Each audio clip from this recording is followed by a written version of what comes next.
Nós estamos, ao longo dos últimos domingos, fazendo uma série de reflexões no livro de Atos, uma série chamada O Espírito em Nós. Nós estamos nos debruçando sobre o livro de Atos e aqui nós estamos vendo como o Espírito age nos cristãos e através dos cristãos. Nós já percebemos que o livro de Atos, que é chamado de Atos dos Apóstolos, podia muito bem se chamar Atos do Espírito através dos Atos dos Apóstolos, ou também poderia se chamar Atos dos Apóstolos realizados através dos Atos do Espírito. Mas o que nós vemos de fato é que o Espírito age na vida daquele que entrega a sua vida ao Senhor Jesus Cristo e age através da vida daquele que age no Senhor Jesus Cristo, que crê no Senhor Jesus Cristo. E por isso nós estamos nos debruçando sobre esse livro, porque nós também queremos do Espírito Santo de Deus sobre as nossas vidas. Queremos que o Espírito Santo do Senhor haja em nós e através de nós. E nós estamos vendo, aprendendo o que o Espírito tem para todos nós. Se você se lembra bem, na nossa primeira reflexão, nós lemos Atos capítulo 1, verso 8, e ali nós vimos o Senhor Jesus Cristo garantindo aos seus discípulos que quando o Espírito viesse sobre eles, o Espírito Santo viesse ao mundo, eles receberiam o poder para ser testemunhas de Cristo onde quer que estivessem. Quando nós passamos para o capítulo 2 de Atos, nós vimos isso acontecendo na prática, porque no dia do Pentecoste o Espírito Santo vem sobre os discípulos e eles de fato adquirem o poder e a ousadia, a coragem e o entusiasmo que precisavam para pregar a mensagem salvadora do Senhor Jesus Cristo.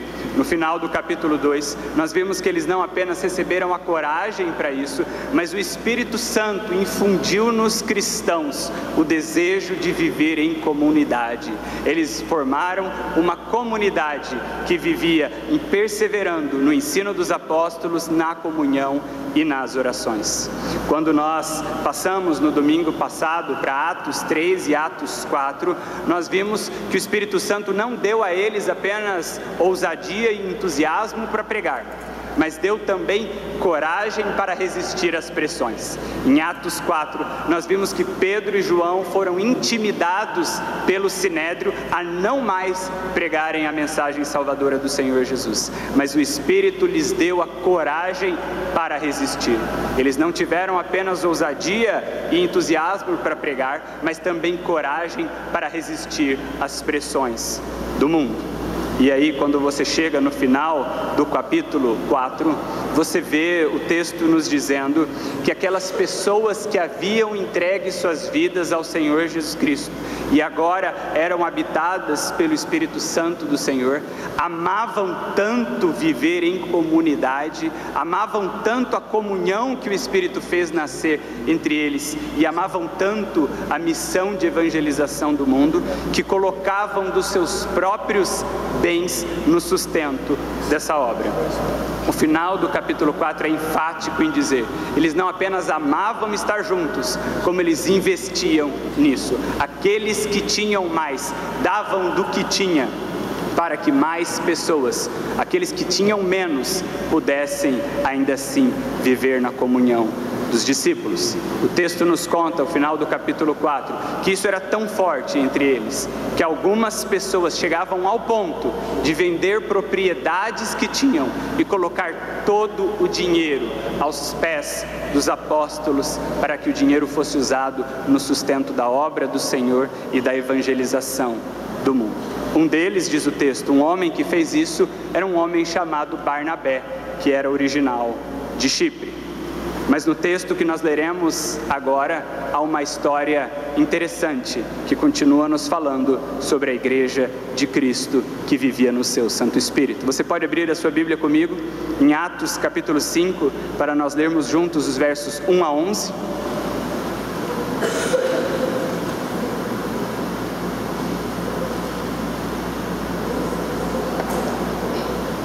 Atos capítulo 5, versos 1 a 11 contam assim: Mas certo homem chamado Ananias, juntamente com Safira, sua mulher, vendeu uma propriedade e ficou com uma parte do valor, e sua mulher também sabia disso.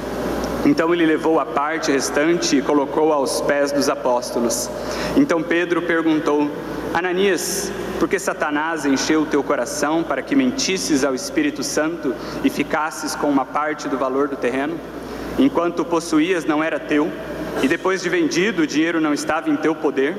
Como planejaste isso no teu coração? Porque não mentiste aos homens, mas mentiste a Deus. Ao ouvir essas palavras, Ananias caiu e expirou. E sobreveio grande temor a todos os que souberam disso. Então os mais novos levantaram e cobriram-no, e carregaram-no para fora e o sepultaram. Depois de um intervalo de cerca de 3 horas, chegou também sua mulher, sem saber o que havia acontecido.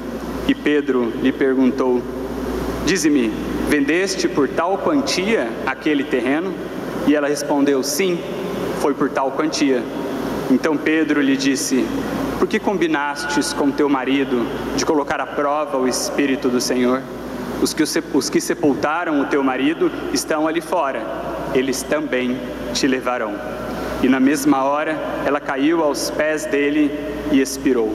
Então os mais novos entraram e acharam-na morta, e levando-a para fora, sepultaram-na ao lado do marido. O texto de Atos capítulo 5 nos conta a história desse casal que frequentava, que participava da igreja de Cristo em Jerusalém. O marido do casal se chamava Ananias e a esposa se chamava Safira. Eles viram o desprendimento, a generosidade que alguns cristãos tinham em vender propriedades e colocar tudo diante dos apóstolos para ser usado na obra. E quando eles viram isso, esse exemplo de desprendimento, de liberalidade, de generosidade, eles acharam isso muito bonito, acharam isso um exemplo de fato louvável, e é mesmo. E por isso eles resolveram fazer a mesma coisa, ou melhor, quase a mesma coisa. Eles venderam um terreno que tinham e colocaram dinheiro diante dos apóstolos. Mas um detalhe importante desse texto é que eles não fizeram como Barnabé e outros fizeram e colocaram todo o dinheiro diante dos apóstolos. Eles resolveram guardar uma parte para si e depois colocaram o que sobrou diante dos discípulos, dizendo que aquele era o valor do terreno. E veja, o fato deles venderem o terreno, ficarem com uma parte do dinheiro e colocarem só outra parte aos pés dos apóstolos, não é o problema aqui nesse texto. O problema, diz o texto, é que eles mentiram sobre o valor que estavam colocando. Eles disseram que aquele era o valor total, quando na verdade não era, aquele era o valor parcial. Você percebe isso muito bem quando você presta bastante atenção na fala de Pedro a Ananias. Ananias chega com aquele valor e diz: aqui está o valor do terreno que eu vendi.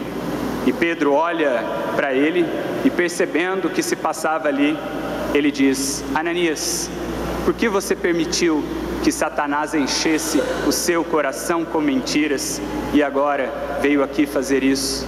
O terreno era seu, Ananias, e você não tinha obrigação nenhuma de vendê-lo se não quisesse. E depois que vendeu, o dinheiro era seu, e você não tinha obrigação nenhuma de tê-lo trazido aqui para a obra do Senhor, se você assim não quisesse. Mas Ananias, quando você veio aqui e mentiu sobre o valor do terreno que você estava doando aqui, não pense que você mentiu apenas para nós, mas você mentiu para o próprio Senhor. Ananias, por que você fez isso, Ananias? Por que deixou o mal tomar conta do seu coração e tentou enganar ao Senhor? E o texto diz que quando Pedro disse essas palavras, quando Pedro ainda estava dizendo essas palavras, Ananias caiu morto no chão, naquele mesmo momento. Sem que ninguém o tocasse, Ananias caiu morto ali diante de todas as pessoas. O texto diz que Ananias foi fulminado pelo próprio Senhor. Todo mundo que estava ali ficou atemorizado com essa visão. Mas passado o primeiro susto, vieram alguns jovens, cobriram aquele corpo e o levaram para fora. Passou mais ou menos 3 horas, chegou Safira, a esposa, sem saber de nada que tinha acontecido. E ela perguntou: gente, vocês viram Ananias por aí? Faz hora que eu não consigo encontrá-lo. Ele passou por aqui, por acaso, para entregar aquele valor do terreno que nós vendemos? E Pedro chega para ela e diz: sim, Safira, ele passou por aqui. Mas deixa eu te perguntar uma coisa, me explica melhor essa história. Ananias passou por aqui, disse e deixou o valor de X, dizendo que foi por esse valor que vocês venderam o terreno. É isso mesmo, Safira? E ela diz: sim, foi por X, esse valor aí que nós vendemos o terreno. Tem certeza, Safira? Sim, Pedro, tenho certeza. E Pedro pergunta a mesma coisa a Safira: Safira, por que vocês fizeram isso, Safira? Por que vocês combinaram entre si de tentar manipular a igreja de Cristo? Por que vocês colocaram o Espírito Santo à prova dessa maneira? Por que brincar com o Espírito Santo do Senhor? O seu marido veio aqui antes, de fato, e contou essas mesmas mentiras que você está contando. Você está vendo aqueles jovens ali, Safira? Foram eles que agorinha levaram o corpo do seu marido, e eles levarão também você. E nessa mesma hora, da mesma maneira como foi com Ananias, Safira caiu morta ali. E o texto diz que as pessoas que testemunharam tudo isso, e mesmo as pessoas que não testemunharam, mas ouviram falar dessa história, sentiram grande temor diante de tudo isso. Que história feia, não é? Que história feia na Bíblia. Porque se você prestou atenção nessa recapitulação que nós fizemos, ou se você veio nos outros domingos, todas as histórias anteriores, na qual nós aprendemos sobre o Espírito Santo do Senhor, eram histórias bonitas. Eram histórias que falavam do Espírito concedendo poder aos discípulos, eram histórias que falavam do Espírito concedendo coragem, ousadia, entusiasmo, era o Espírito dando vitórias aos cristãos que pregavam a mensagem salvadora do Senhor Jesus. Mas agora nós temos uma história feia, uma história com uma tônica completamente oposta. A história que fala de um casal que tentou mentir à igreja do Senhor Jesus Cristo. E segundo Pedro disse aqui nos versos 4 e no verso 9, tentou com isso mentir ao próprio Deus. E veja, eu quero enfatizar um detalhe que eu já disse, mas é muito importante que você leve isso em mente. Esse texto aqui não está dizendo que você tem que ir para casa, vender tudo o que você tem e vir aqui no domingo seguinte e entregar aqui na igreja. Esse texto não está dizendo isso. O que Ananias e Safira fizeram de tão errado aqui não foi o valor do terreno, mas foi a mentira que tentaram contar. Foi o fato de que Ananias e Safira tentaram utilizar de dinheiro para mentir à igreja de Cristo e manipular a igreja do Senhor Jesus. O problema aqui não é o valor do terreno.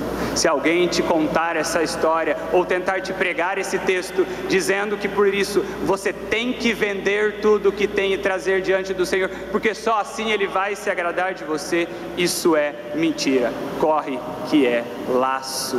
Tem alguém tentando tomar o que o Senhor colocou nas suas mãos. O problema desse texto é que Ananias e Safira acharam que podiam, com dinheiro, manipular a igreja do Senhor Jesus Cristo. Eles acharam que eles podiam ganhar status entre os salvos, entre os cristãos, utilizando de dinheiro. Eles acreditaram que eles podiam fazer na igreja o que as pessoas fazem aí fora no mundo. Aí fora no mundo, você pode facilmente com dinheiro comprar status, comprar respeito, comprar o que quer que seja, comprar poder com dinheiro. Mas na igreja de Cristo, diz o texto bíblico, não. E sabe por quê?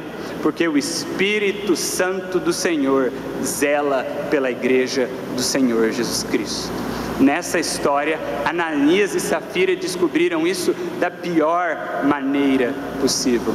Eles descobriram com a própria morte que o Espírito Santo não apenas formou a igreja de Cristo, mas cuida dela e zela por ela, e não deixará que pessoas brinquem com ela, tentando manipulá-la com o que quer que seja.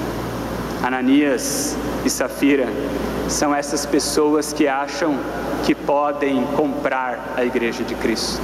Ananias e Safira são essas pessoas que acham que poderiam usar a igreja de Cristo para satisfazer as suas vaidades.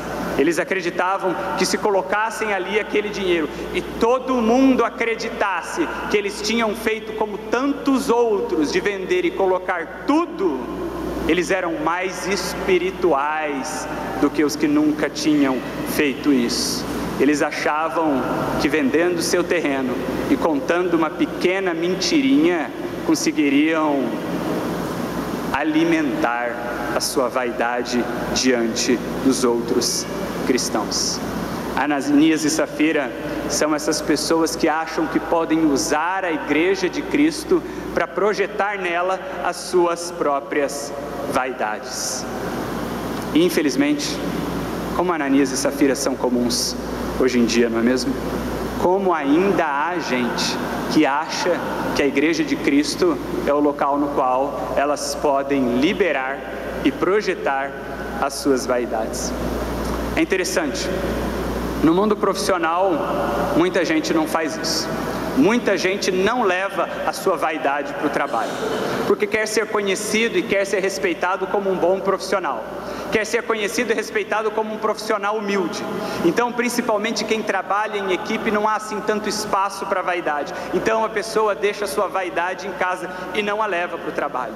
Lá é preciso compartilhar ideias, lá não cabe muito isso, lá você tem que demonstrar humildade, se você quer ganhar admiração.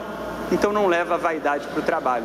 Às vezes porque nem há espaço, só há espaço para a vaidade do chefe, que se impõe sobre todos. E aí a pessoa deixa a vaidade em casa. E muita gente também não leva a sua vaidade para as relações pessoais, porque não pega bem. Todo mundo quer ser reconhecido por ser humilde, não é mesmo?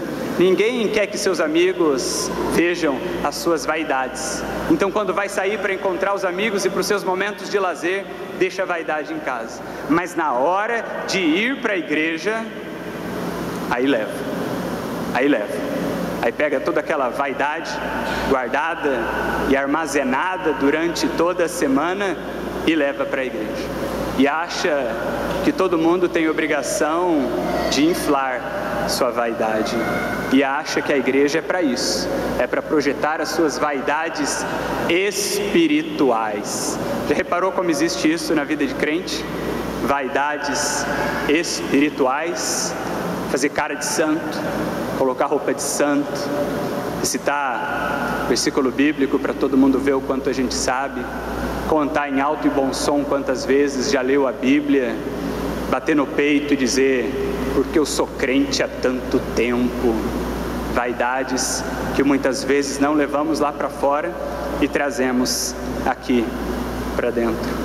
Esse texto nos fala sobre isso, sobre gente que acha que pode usar a igreja para inflar o seu ego e viver as suas próprias vaidades pessoais.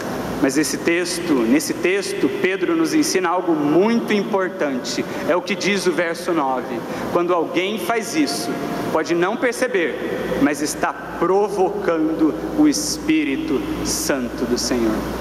Quando você usa a igreja para tentar inflar e projetar suas vaidades pessoais, você está provocando o Espírito Santo do Senhor. E sabe, é interessante na Bíblia que várias passagens se referem à igreja, à comunidade dos cristãos, como a noiva de Cristo. Sim, vários textos na Bíblia dizem que a comunidade dos cristãos é a noiva de Cristo. Paulo fala isso lá em Efésios 5:25. Ali ele está falando com os maridos da igreja de Éfeso, e ele diz assim: maridos, amem suas mulheres como Cristo amou a sua igreja e se entregou por ela. Porque se assim como a tua esposa é tua, a igreja pertence a Cristo, diz Paulo. O livro de Apocalipse nos fala várias vezes sobre isso, corroborando essa mesma ideia. Em Apocalipse capítulo 21 e Apocalipse 22, você vê o João relatando as visões que ele teve do final dos tempos, e ele diz que naquele tempo o Senhor Jesus Cristo virá como um noivo que está pronto para o seu casamento. E a comunidade dos cristãos, a igreja de Cristo, aqui chamada também de a cidade santa, subirá para unir-se a ele em santo matrimônio. E veja, se a igreja é a noiva de Cristo, o Espírito Santo é o encarregado de Deus para cuidar da noiva até que o noivo venha. Se a igreja é a noiva de Cristo, o Espírito Santo é o encarregado de zelar e cuidar e proteger a noiva de Cristo até o dia do seu casamento. E esse texto nos mostra como o Espírito Santo faz isso. Cuida, zela e protege a igreja de Cristo de maneira extremamente zelosa, na verdade. O Espírito Santo protege a igreja de Cristo de pessoas mal intencionadas, principalmente quando se trata da vaidade delas. O que esse texto está nos ensinando é algo que talvez você já saiba, que vaidade pode nos levar à destruição. Sim, vaidade traz destruição. Os antigos já falavam sobre isso, não é? Vovô, vovó, pai e mãe, quem nunca ouviu alguém dizer isso? Que a vaidade antecede a destruição. É o que esse texto tenta nos mostrar. Quando Ananias e Safira tentam viver a sua vaidade na igreja de Cristo, o Espírito Santo mostra que não aceita isso e leva isso extremamente a sério. E isso chega a custar a vida deles. A vaidade pode custar a sua própria vida. Essa é, por exemplo, a história de Saul. Você conhece a história de Saul, o primeiro rei de Israel? Essa história, se você não conhece bem, você pode lê-la depois. Ela está lá em 1 Samuel, capítulo 10. 1 Samuel, capítulo 10, nos conta que essa história, a história de Saul, começou extremamente bonita. Samuel, o profeta do Senhor, que ali estava, que ali julgava o povo, foi mandado pelo Senhor para ungir Saul. Esse jovem que nem sabia bem o que estava se passando, mas um dia recebe o profeta derrama óleo sobre a sua cabeça e diz: você foi escolhido para ser o primeiro rei de Israel. E 1 Samuel 10 nos conta que quando isso acontece, o Espírito Santo do Senhor vem sobre Saul e toma Saul e começa a dirigir os passos de Saul.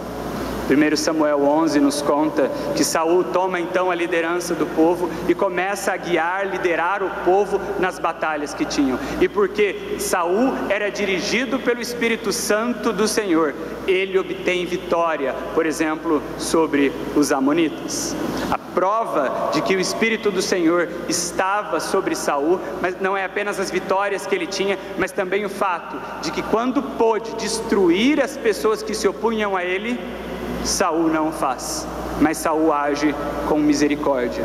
Lá em 1 Samuel capítulo 11, verso 13, Saul tem a oportunidade de destruir as pessoas que se opuseram à sua coroação, mas ainda assim ele diz: não, ninguém morrerá neste dia, e perdoa aquelas pessoas. Diz o texto, prova de que o Espírito Santo do Senhor estava sobre ele. Que história bonita, não é? Um homem íntegro, fiel ao Senhor, que foi comissionado e ungido pelo Senhor para realizar a sua obra e conduzir o povo de Deus. Só que o texto nos diz que com o tempo, infelizmente, isso começou a mudar. Se no início a história era muito bonita, depois ela vai mudando de tons. Porque com o tempo Saul vai se tornando vaidoso e começa a se afastar dos caminhos do Senhor e desobedecer a sua palavra. Parece que em algum momento do seu reinado, Saul esqueceu que o verdadeiro rei de Israel era o Senhor e não ele mesmo. Ele era apenas um servo comissionado pelo Senhor para cuidar do povo. Parece que de tanto ser chamado de rei, Saul caiu na besteira de acreditar que ele era realmente o rei de Israel, esquecendo que o rei era o Senhor. E Saul começa a adquirir uma postura autônoma em relação ao Senhor, como se não precisasse mais do Senhor. Saul adquire aquela postura de deixa comigo que eu sei o que eu estou fazendo.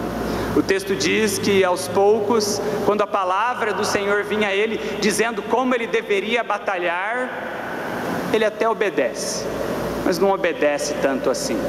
Ele meio que obedece e meio que não obedece.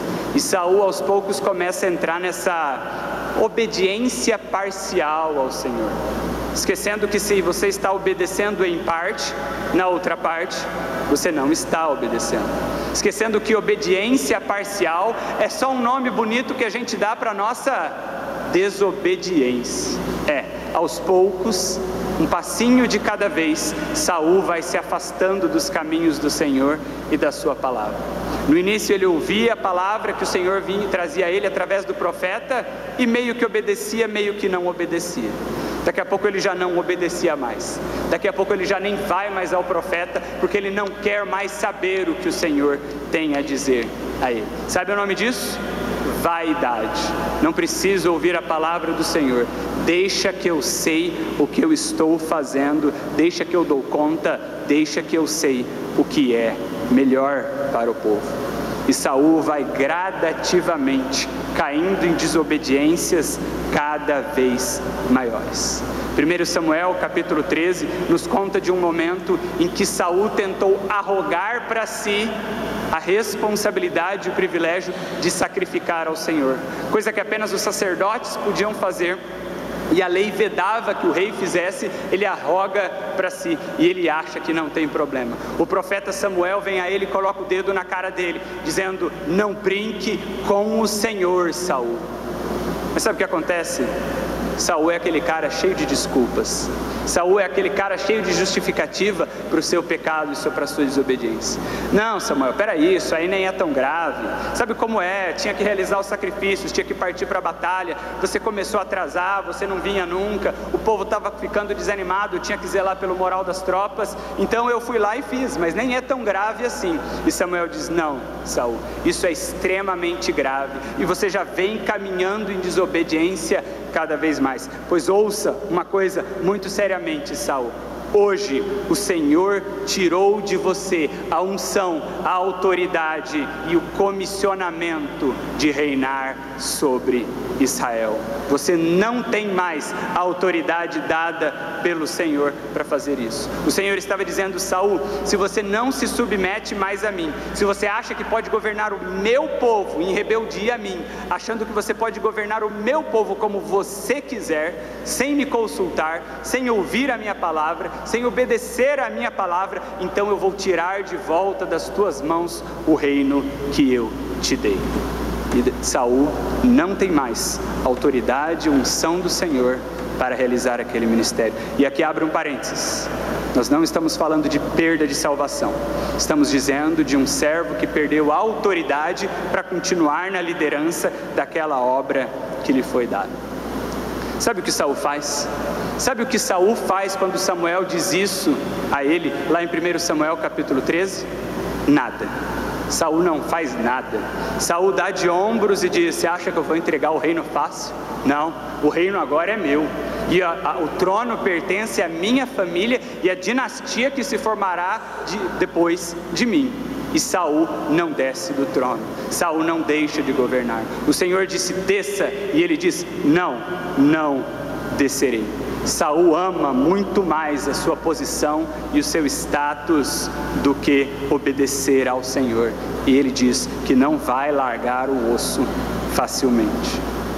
Mas aí, 1 Samuel capítulo 16 conta que o Espírito do Senhor não estava mais sobre Saul. E o que acontece é que a vida de Saul entra em um ciclo, em um processo de degradação mental, emocional e espiritual. E Saul começa a ficar perturbado, porque está tentando viver em desobediência ao Senhor. A vida de Saul não anda mais para frente e as coisas não acontecem mais para ele. Ele é uma pessoa atormentada, ele é uma pessoa que não consegue mais ter paz, ele é instável, ele vive desestabilizado e ele começa a fazer só besteiras na liderança do povo. Saul começa a fazer loucuras, ele começa a agir pensando apenas no bem próprio, apenas em manter o trono para si mesmo, e quanto mais ele tenta manter o trono para si, mais besteira ele faz, e mais ele começa a perder o apoio do povo. O próprio povo vê que ele está apenas obcecado pelo poder e pela sua própria vaidade, e não governa mais para o povo. Há um capítulo muito interessante nessa história, eu te recomendo que você leia depois, 1 Samuel capítulo 19. Ao mesmo tempo que Saul está vivendo uma queda em sua vida, está se degradando cada vez mais em desobediência ao Senhor, o Senhor já está levantando Davi, aquele que ele escolheu para ser o segundo rei de Israel no lugar de Saul.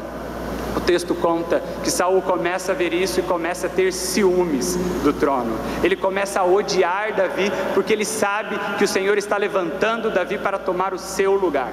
E Saul começa a se opor à mão do Senhor. Ele quer matar Davi para evitar que aquilo aconteça. Mas num dado momento, em 1 Samuel 19, o Senhor coloca Saul nu, pelado, diante de todo o povo, caído no chão, com a cara na terra, para mostrar a Saul: Saul, você está vendo o que acontece quando você tenta agir contra a minha mão? Você está vendo o que você vai conseguir tentando agir contra mim e me desobedecer? Você está vendo o que acontece quando você tenta tomar aquilo que é meu e que eu disse que não deve mais estar nas tuas mãos? Saul, está vendo o que acontece quando você começa a viver motivado pela sua própria vaidade? Ao longo de todo o livro de Samuel, o Senhor vai aos poucos elevando o tom com Saul, mas Saul está tão cego e tão surdo de vaidade que ele não vê e ele não ouve absolutamente nada.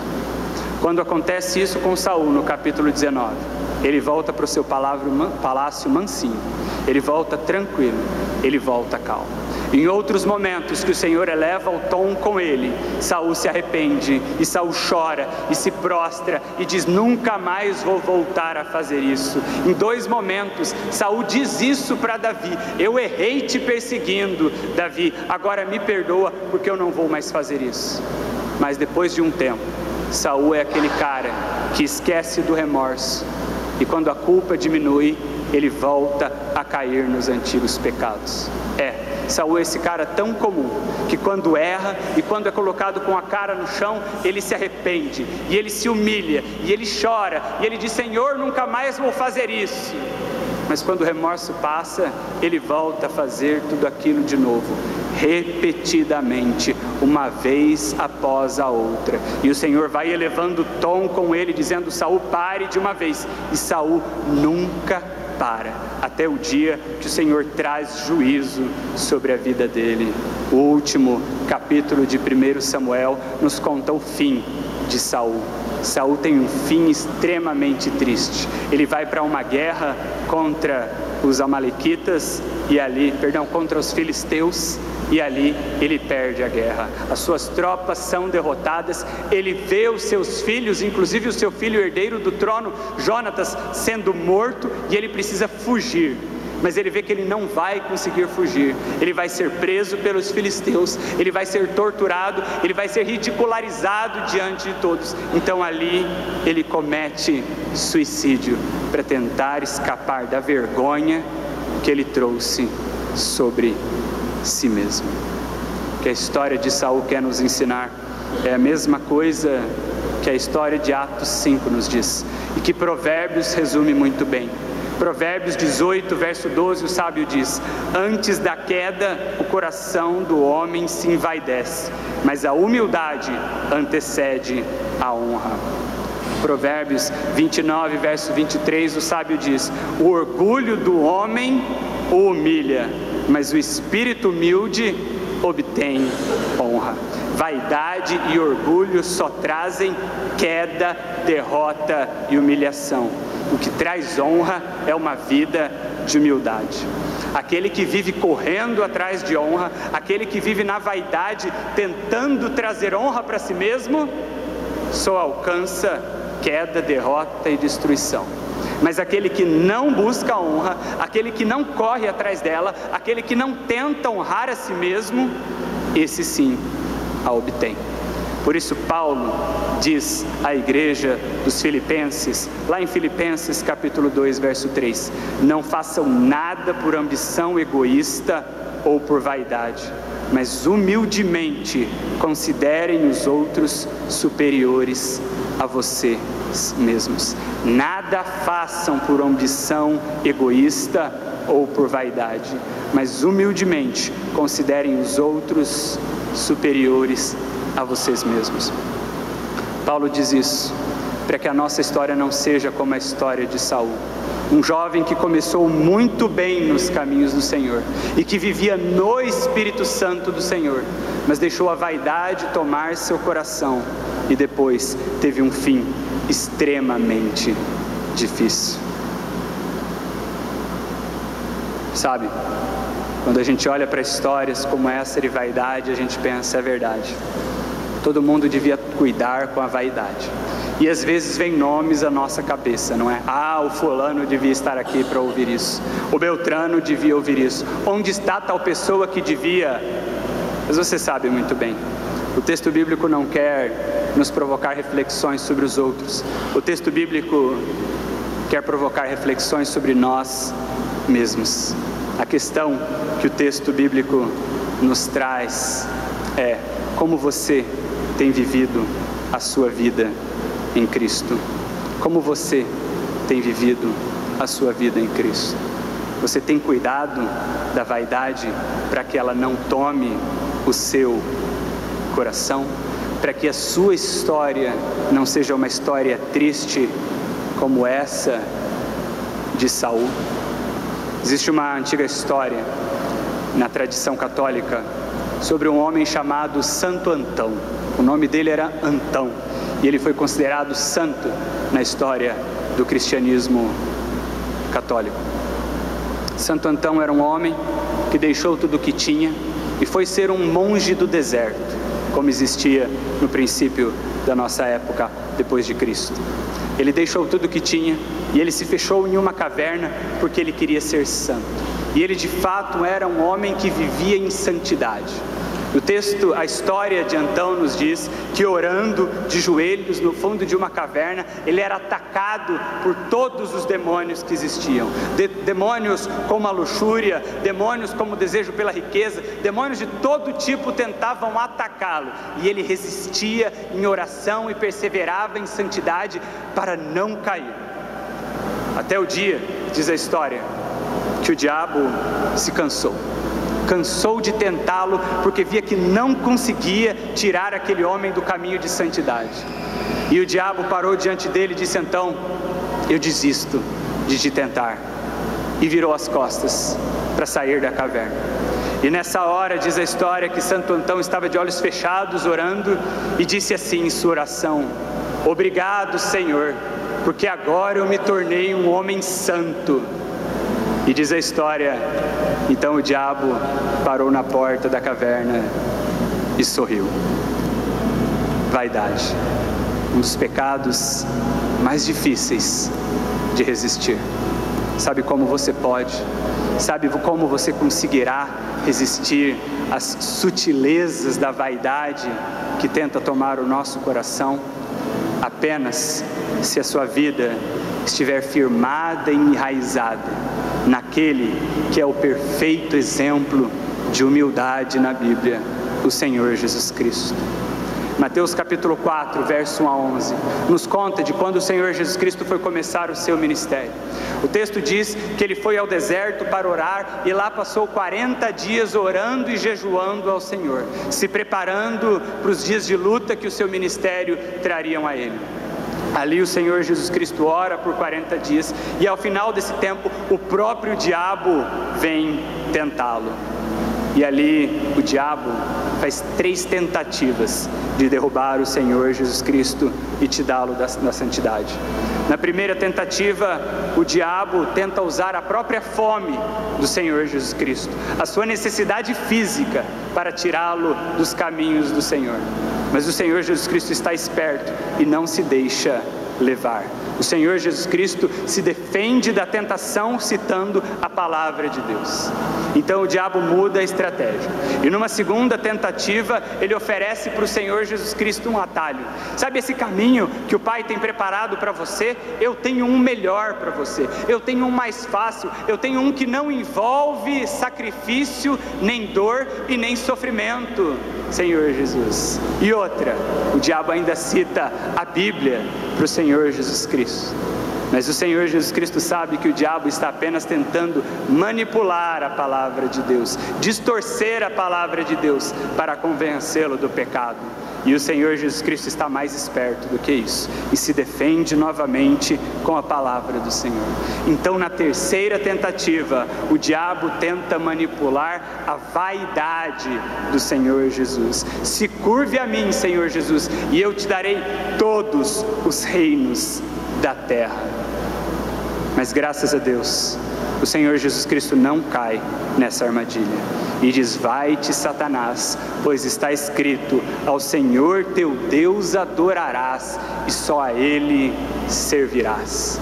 O Senhor Jesus Cristo mostra que Ele servia e adorava não o próprio estômago, porque para se manter nos caminhos do Senhor, Ele era capaz de dizer não à sua própria necessidade física. Ele não adora as facilidades da vida, porque Ele diz não ao atalho para se manter nos caminhos do Senhor. E ao final, Ele é aquele que diz não à vaidade, porque Ele ama mais servir ao Senhor. Ele não adora a sua própria vaidade, Ele adora apenas ao Pai. Por isso Paulo fala sobre ele em Efésios capítulo 2, versos 5 e 9, e diz àqueles cristãos e também a nós, que a nossa atitude deve ser a mesma que havia no Senhor Jesus Cristo, que embora sendo Deus, não considerou o ser igual a Deus algo a que se devia apegar, mas antes esvaziou a si mesmo, vindo a ser servo e tornando-se semelhante aos homens. E sendo encontrado em forma humana, humilhou-se a si mesmo e foi obediente até a morte e morte de cruz. Por isso, diz Paulo, porque Cristo se fez servo e humilhou-se a si mesmo para cumprir em seu corpo a vontade de Deus, o sacrifício de salvação que veio sobre nós. Então Deus o exaltou à mais alta posição. Ele deu um nome que está acima de todo o nome, para que ao nome de Jesus se dobre todo o joelho no céu e na terra e debaixo da terra, e toda língua confesse que só Jesus Cristo é o Senhor, para a glória de Deus Pai. Porque o Senhor Jesus Cristo foi servo e humilde até as últimas consequências, o Pai o exaltou. E eu te pergunto, sabe por que Ele fez isso? Sabe por que o Senhor Jesus Cristo, sendo Filho de Deus e Senhor de todo o universo, sendo aquele por meio de quem e para quem todas as coisas foram feitas, se prestou a tudo isso, se prestou à humilhação e ao sofrimento da cruz? Sabe por que o Senhor Jesus Cristo fez isso? Para te salvar e para me salvar. Ele fez isso por você e fez isso por mim. Ele fez isso para morrer na cruz do Calvário, a morte que eu e você merecíamos por causa do nosso pecado, e para ressuscitar ao terceiro dia, demonstrando que Ele tem poder sobre a vida e sobre a morte, e Ele concede vida e vida eterna a todo aquele que nele crê. O Senhor Jesus Cristo passou pelas maiores torturas e maiores humilhações para com seu corpo, com seu sangue e com sua carne abrir um novo e vivo caminho para que nós tenhamos acesso ao Pai. Ele abriu mão de toda a vaidade para que nós pudéssemos ter vida. E aí eu te pergunto, como você responde a isso? Como você responde ao Filho de Deus, Príncipe do Universo, que morreu para te salvar? Como você responde àquele que te ama a este ponto? A Bíblia diz: a única resposta coerente que alguém pode dar é entregar sua vida ao Senhor Jesus Cristo. É dizer: Cristo, o Senhor se entregou por mim, então eu me entrego a Ti. O Senhor se entregou por mim, eu me entrego a Ti.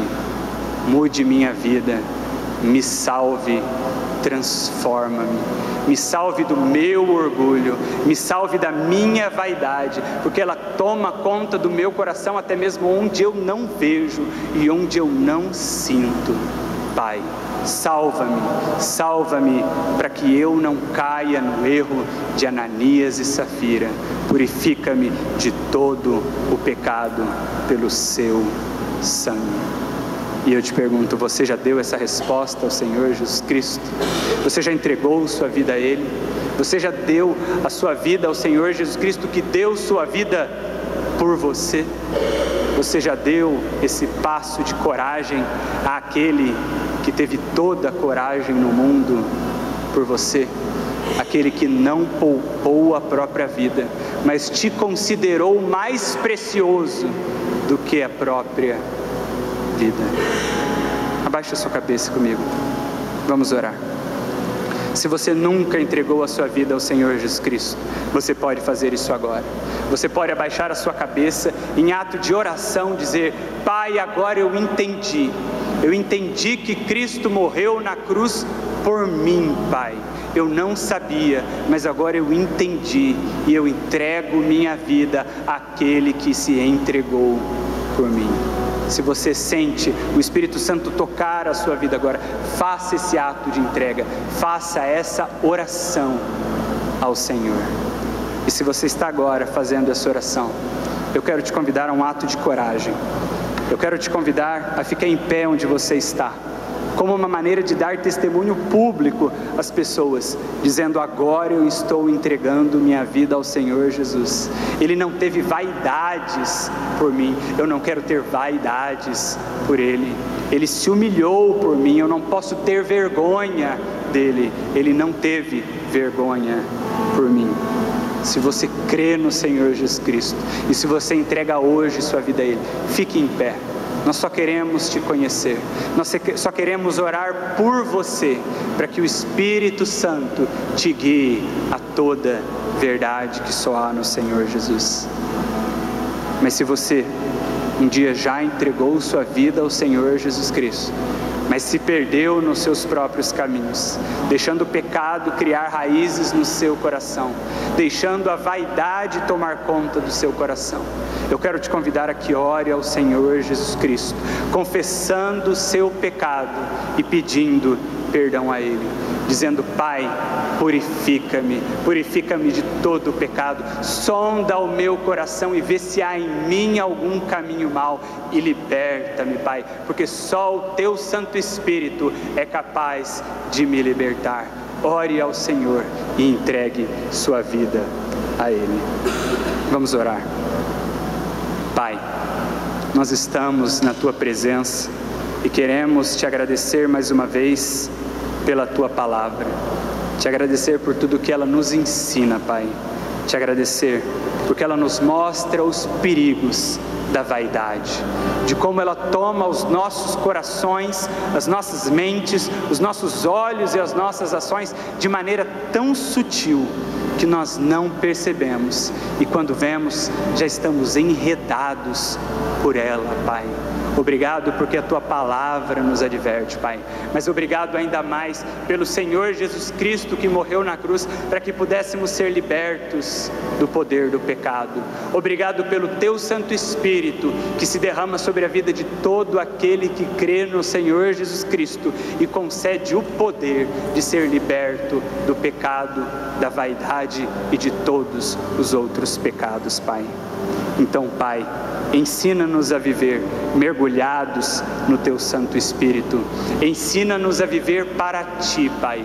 Ensina-nos a sermos mansos à voz do Teu Santo Espírito, as correções que o Teu Santo Espírito faz em nós, Pai. Que nós sejamos dóceis à Tua palavra. Grava em nossos corações, Pai, para que vivamos por ela todos os dias. Perdoa-nos, ensina-nos os teus caminhos. É no nome de Cristo que oramos. Amém. Vamos cantar mais uma vez louvores ao Senhor Jesus.